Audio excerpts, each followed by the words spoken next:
Well, we can't be accused of not having a balanced conference. Sam, it was a great pleasure to hear you speak. It's going to be a pleasure to hear the next person speak as well, because even though I screwed up on the last introduction, I'm not going to screw up this time. What's her name again? I'm only joking. Could you welcome Tory Christman?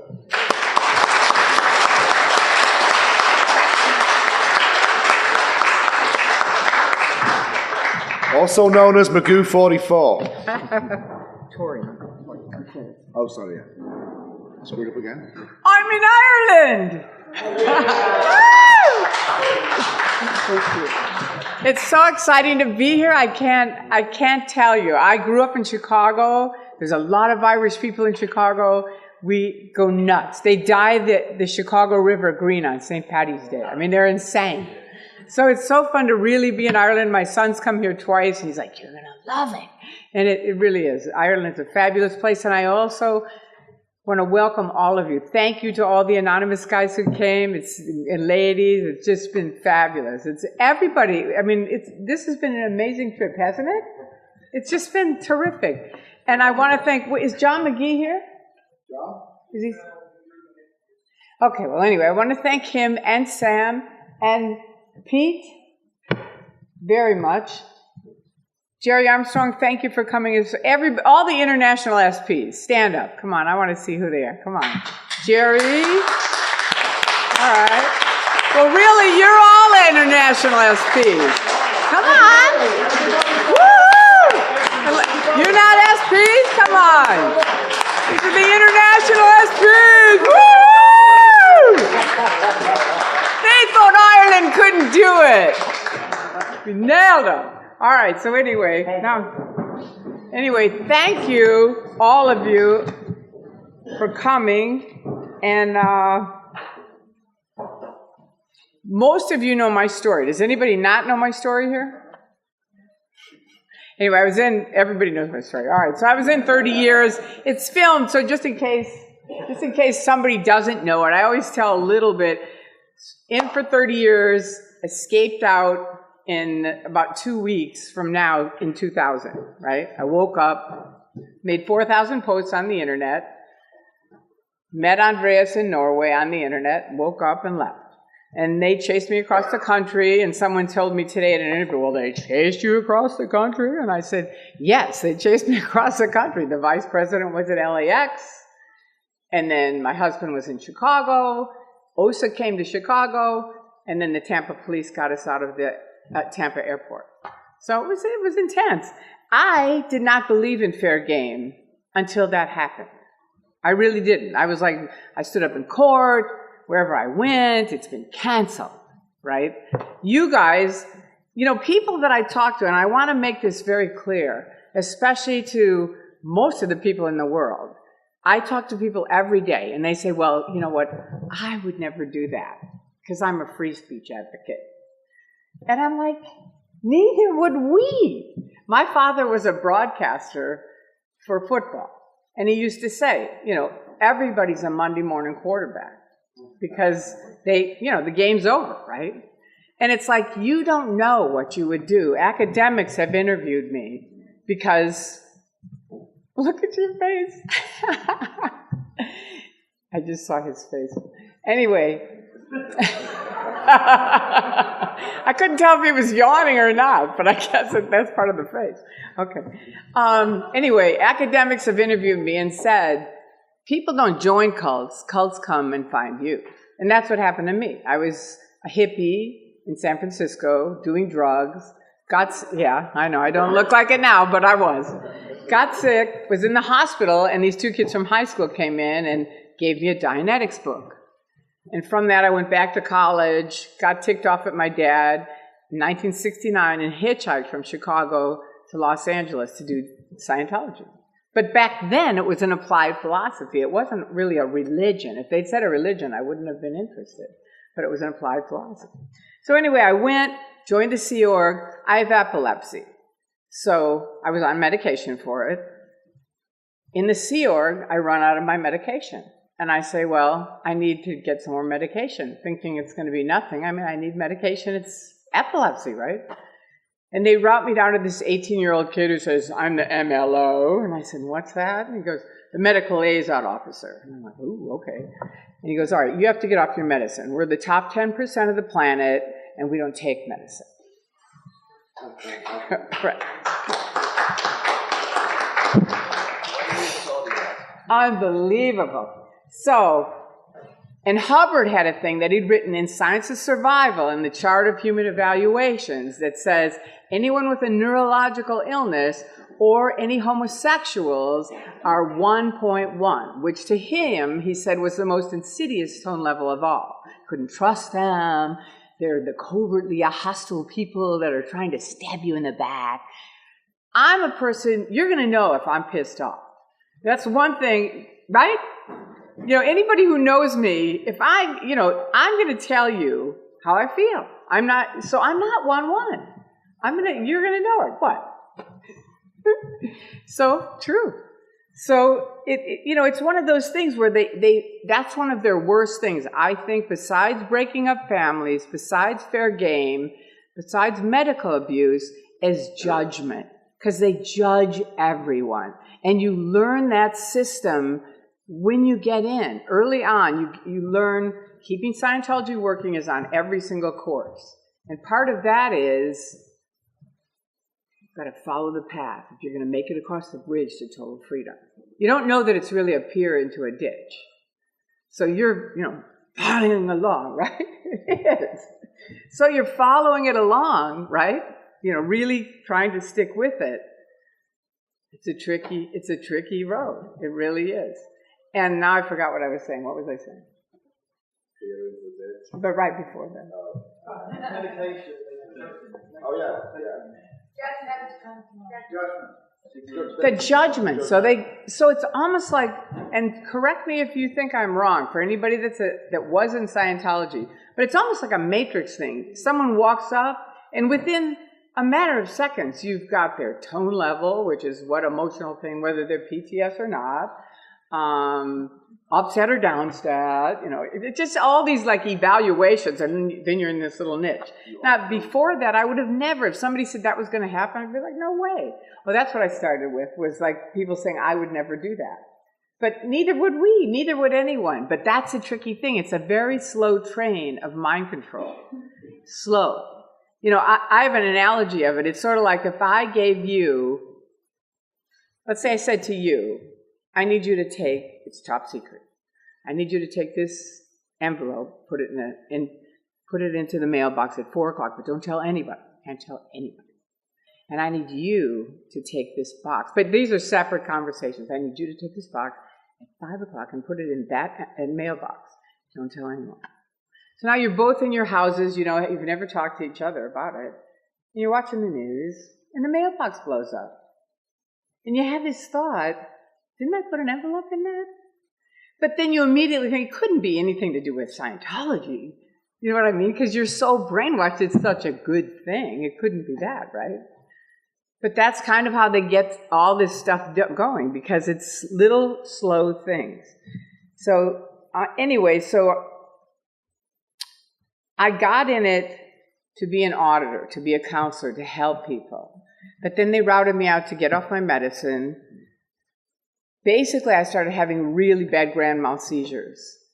And my mother, thank God, stayed on it and said, they're going to kill you. And I said, no, Dianetics is going to fix it. She said, Dianetics is not going to fix it. So she kept calling me. I went out on a date one night. I was losing my short-term memory, as you can see. And I can always demonstrate it to an audience because I can't remember what I'm talking about. And she called me up and she goes, how was your date? And I said, what date? And she said, okay, that's it. I said, I'm going to tell you something. Either you're back on your medication today, and your doctor calls me today and says so, or I'm going to fly out there from Chicago, and trust me, L. Ron Hubbard and Scientology will never forget your mom. And I knew she could kick ass, so there you go. I was like, ugh. She saved my life. So I fought them for 30 years on that, on medicine, and I won. in a sense, but they're still doing medical malpractice. I know they are. But it was an awful thing, but that's what got me kind of, because when I left the Sea organization, Hubbard wrote me a letter. They said I owed, I don't know, $100,000 or something, a freeloader's debt, for 6 months of being in the Sea Org. And I was pissed, and these chicks were saying, well, you owe us this money. And I said, I don't owe you money. You broke my contract, right? If anything, I could take you to court. So I said, I'm going to write to the one sane man I know, the only time I said that was I was talking to some skeptics, and they all just burst out laughing because I said L. Ron Hubbard, and they all just burst out laughing. But anyway, I wrote to him, and I got a letter back from Hubbard saying, continue on up the line, get your auditing, basically fix epilepsy, and we'll see you up the line.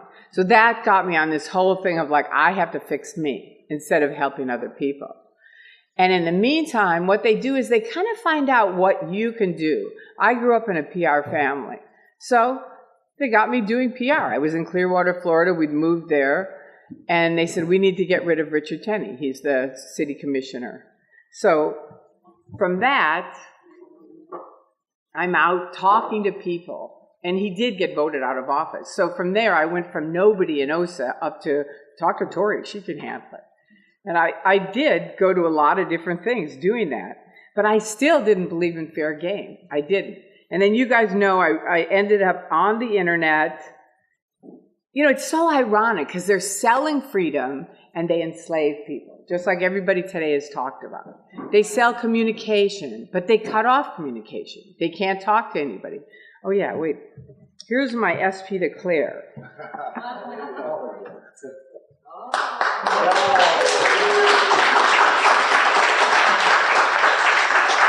And for any Scientologists who might be watching this, on the back it says, her only terminal is the International Justice Chief via the Continental Justice Chief.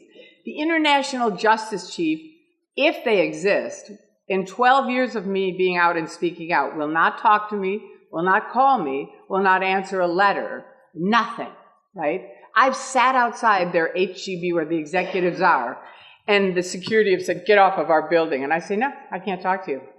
Only terminal, IJC. Bring them out.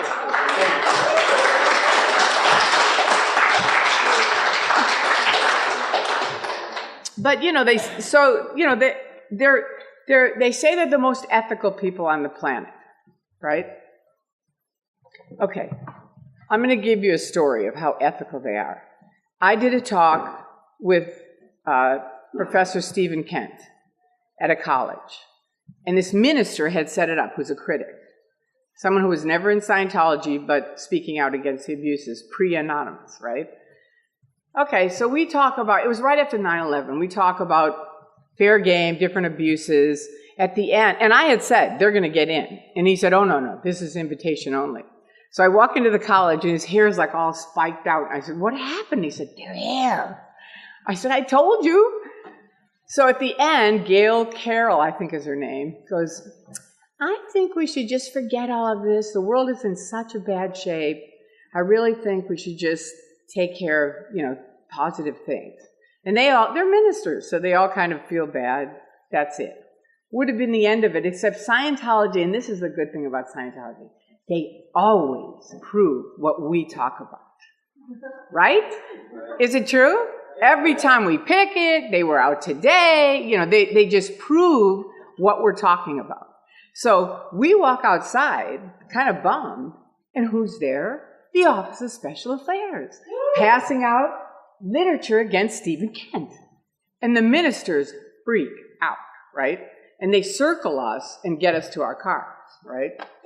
Okay, bad enough. But now the minister calls me up and he goes, okay, they want a special meeting with me.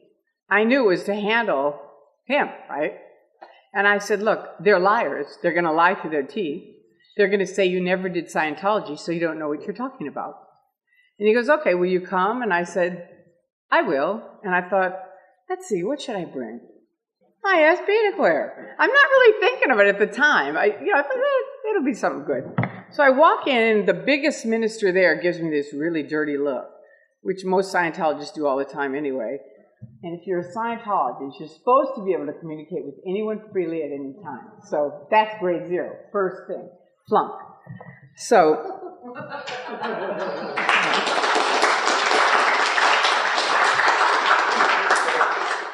I love to use their tech against them, I do. And that's suppressive, yes. I'm such an SP, and they made me one too. I wasn't really, I was a nice person until I got in Scientology. Okay, so I go to the meeting, he gives me this really dirty look, and I said, okay, cool. So we sit down, they have 13 minutes to talk, and he has 13 minutes to talk. That's it. They can't talk ever about Scientology because they might misrepresent L. Ron Hubbard. So they have to read what L. Ron Hubbard said. So they read the creed of a Scientologist. Man has the inalienable right to free speech and free thought. Right? And the on and on and on. They go on. And I'm like, okay, I got it.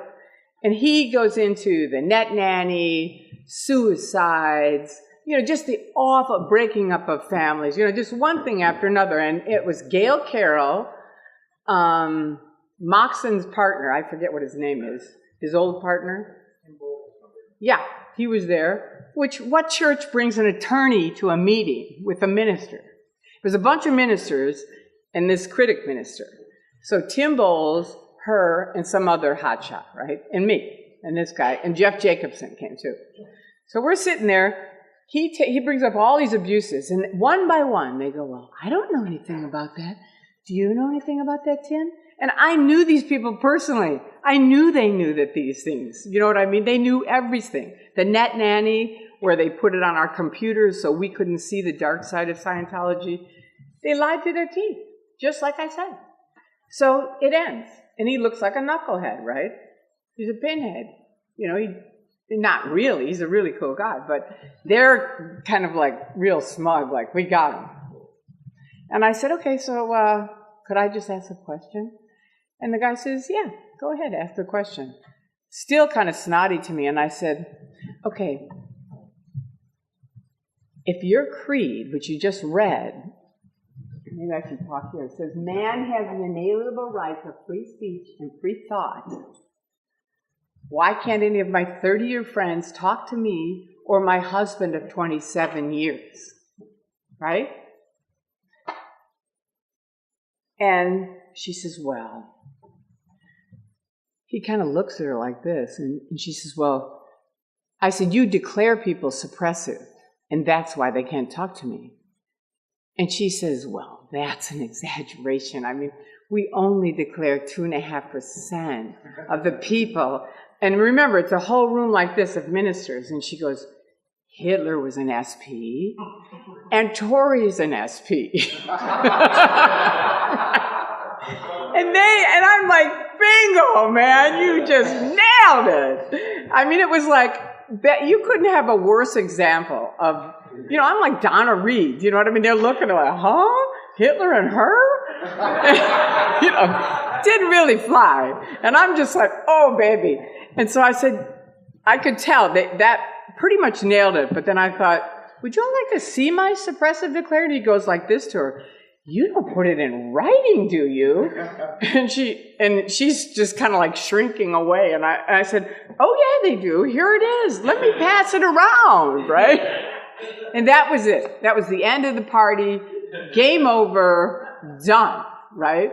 And that's the Church of Scientology. I mean, they're liars. I mean, they lie through their teeth. These are the executives lying through their teeth.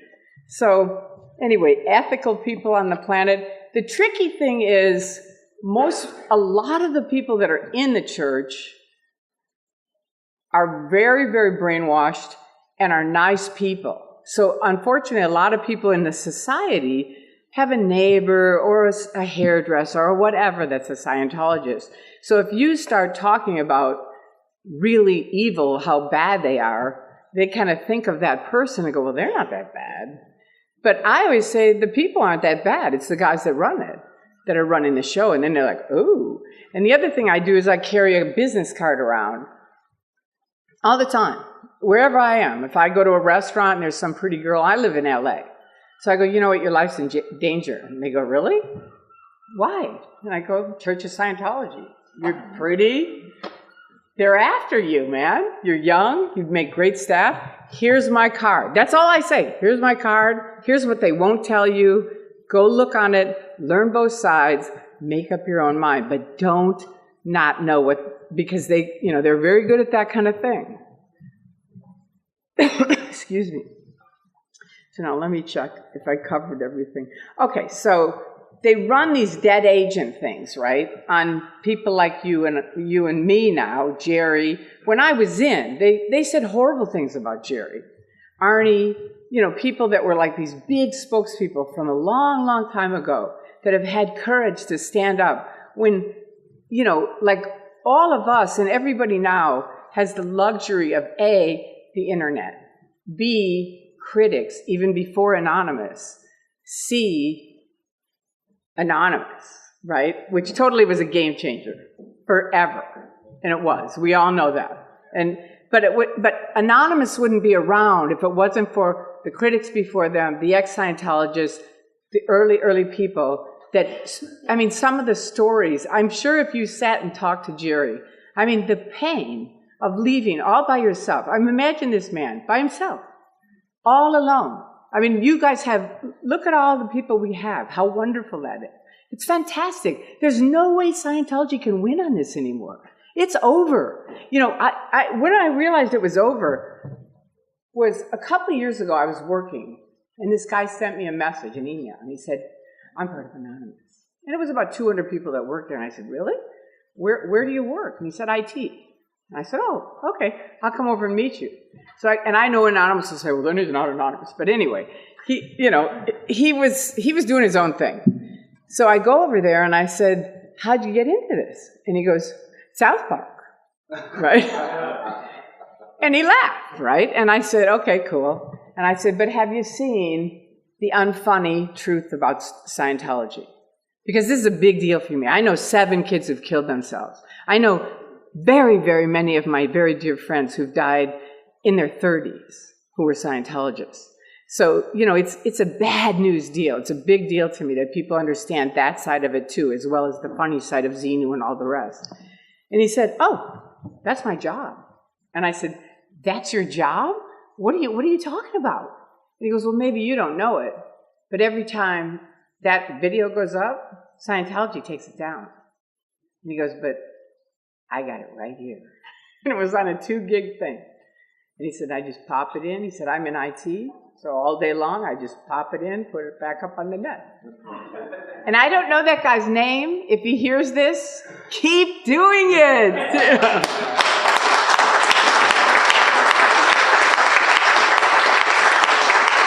But that's the incredible thing. I can't say it enough. To every critic, to every anonymous person, to every ex-Scientologist, to the independents, to anybody who's helping expose the abuses of the Church of Scientology, it is fantastic. Because it doesn't matter. People go, I'm only doing this.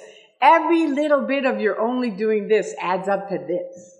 You see what I mean? And it's huge. It's huge. And this is going to be even better because it's on the internet, right? So tons of people that couldn't originally come here will be able to see it and learn from all the people that spoke. So then you guys know the story of the top secret mafia, right? So I'm just going to say their 3 goals. They got me opening up these accounts on the internet. Did you know about them? You look like you don't. You in the back, the lady. You frowning and looking at me. Do you know about the top secret mafia? You do. Okay. All right. So anybody who doesn't, in case you're watching on the video, OSA International, which is part of the Church of Scientology, my best friend got me to open up these accounts to handle the critics. This was pre-anonymous in the 90s. And they were anonymous accounts. And it was just like, just open them up. We're handling the critics. And I said, well, what are you doing with them? And he said, I'm not going to tell you, because if I tell you, then they'll be able to depose you, and they're really evil at that. I said, okay. But then they started acting really mafia-like, so I finally went and looked on the internet, saw that they were basically stopping free speech. And I am a free speech advocate. And I was like, I can't do this. And so I called up my friend who got me into it, Bill Yachty, and said, I can't do this anymore. I've got to go back to work. So he said, okay, no problem. Just come on by this apartment and debrief, tell us what happened. So I think, okay, no big deal. So I go to the apartment. It's all men. They're all OT7s and 8s, which is the top guys in the pyramid. And it's awful. It's very dark, very dim. I think this is really weird. And I'm the only girl. And all of a sudden, bam, the door slams. In comes Gavino. I told you about her. I warned you about her. To my friend, my auditor, my counselor, who should have my back, right? Did he? Hell no. And they grilled me for like 2 hours long, just pounding. And I finally just burst out crying, ran out the door. He came flying out after me because I know at that second, that was the second I left the Church of Scientology. It took me another 6 months probably to actually wake up and leave. But that was the second I went, I am done with this shit. I'd had enough. And one other thing I want to add is the World Institute of Scientology Enterprises WISE. If you have anything to do with business, do not get connected up with these people. I'm going to tell you, can I tell 2 quick stories? Okay, one, this lady called me from the Midwest in the United States and said, she was crying. I said, what happened? She said, we got a flyer in the Midwest, come here for the management technology. They flew to Florida. They did 1 interview with her. She'd been married 17 years. They did 8 interviews. What do you think about Scientology? She said, I don't want to do it. I don't like it. I don't like Scientology. I'm here for the management tech. 8 interviews later with her husband. This is in a weekend. By Sunday night, they said, either you're he came out and said, either you join Scientology or we're done. So I always mention WISE because that's the money. Miscavige came in when we were on 7 and said, forget it. This party's over. You guys are going to change how you look. You're going to change how you act because we're after the doctors, the dentists, the physical therapists, the chiropractors, because that's the money, right? It was pretty weird for us. But anyway, I could talk on forever. But I told you that, the other story I wanted to tell you was the kids that escaped out. Recently, these 2 kids called me in 1 week. One of them's shaking. He's in Florida. And he goes, I saw your videos. I want to leave. I'm in the Sea Org. I want to leave. And I said, okay, who do you know? Who can you call? He didn't know anybody. Typical Scientologist who'd been cut off of everything, right? So I said, okay, how old are you? And he said, I'm 21. And I said, well, I'm just going to give you my advice, what I would do. And he said, okay, what? And I said, start walking, man. He said, it's a beautiful country. You will start remembering people you know. It'll work out. People will help you. And he called me 2 days later. I'm on my way. So that was really cool. And for me, I can't thank enough everyone around the world who has helped me. Because I don't know that I'd be alive. I really don't without the help. And I know Jerry feels the same. And all of us, it's just incredible. Every little thing helps. So the second one, in the same week, was another kid who called me from Las Vegas, and he's freaked out. And he's like, left the Sea Org, want to go, but I've got to go back in. I said, don't go back in. Who do you know? Because I only know my dad, but I haven't talked to him in 10 years. I said, call him. So he calls his dad. By the time his dad calls a friend in Vegas for him to go to. This is such a great thing. The Sea Org follows him. They've already figured out where he is. They follow him to where this house is, thinking they're going to get the kid. The guy comes to the door with a shotgun and a knife. It says, he's a Christian. He says, get off my lawn. You're from the devil. So anyway, I love you guys. I thank you all. It's just an honor, really, to be with you guys. Thank you. And continue.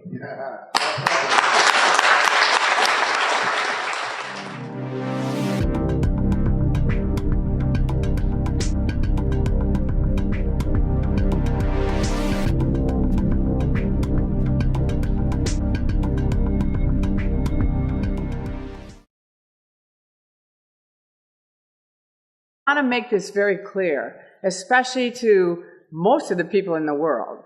I talk to people every day, and they say, well, you know what, I would never do that because I'm a free speech advocate. And I'm like, Neither would we. My father was a broadcaster for football. And he used to say, everybody's a Monday morning quarterback because the game's over, right? And it's like, you don't know what you would do. Academics have interviewed me because, look at your face. I just saw his face. Anyway, I couldn't tell if he was yawning or not, but I guess that's part of the face. Okay.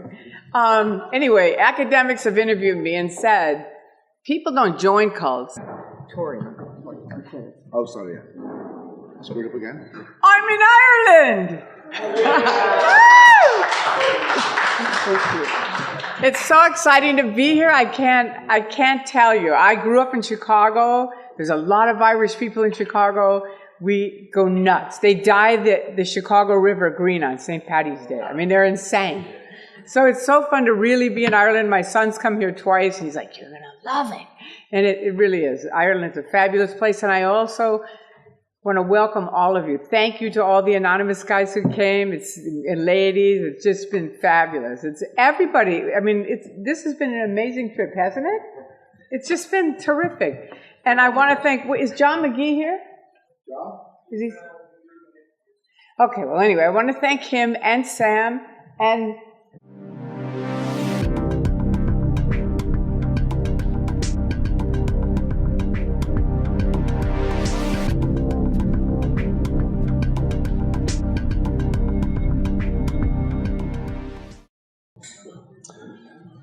Well, we can't be accused of not having a balanced conference.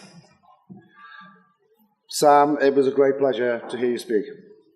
It's going to be a pleasure to hear the next person speak as well, because even though I screwed up on the last introduction, I'm not going to screw up this time. What's her name again? I'm only joking. Can you welcome Tory Christman?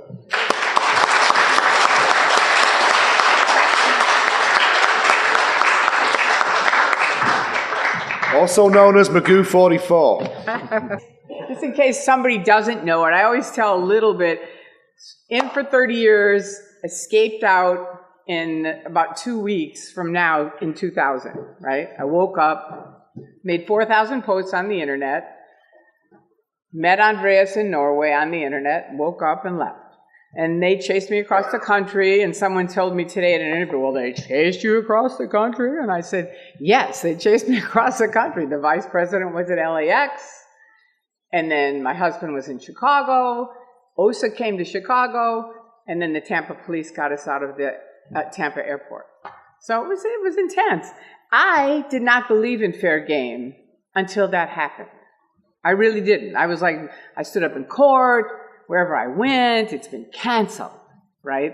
You guys, people that I talk to, and I want Pete very much. Jerry Armstrong, thank you for coming. All the international SPs, stand up. Come on, I want to see who they are. Come on. Jerry. All right. Well, really, you're all international SPs. Come on. Woo! You're not SPs? Come on. These are the international SPs! Woo!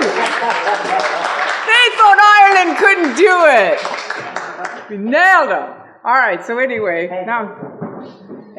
thank you, all of you, for coming. And most of you know my story. Does anybody not know my story here? Anyway, everybody knows my story. All right, so I was in 30 years. It's filmed, so just in case.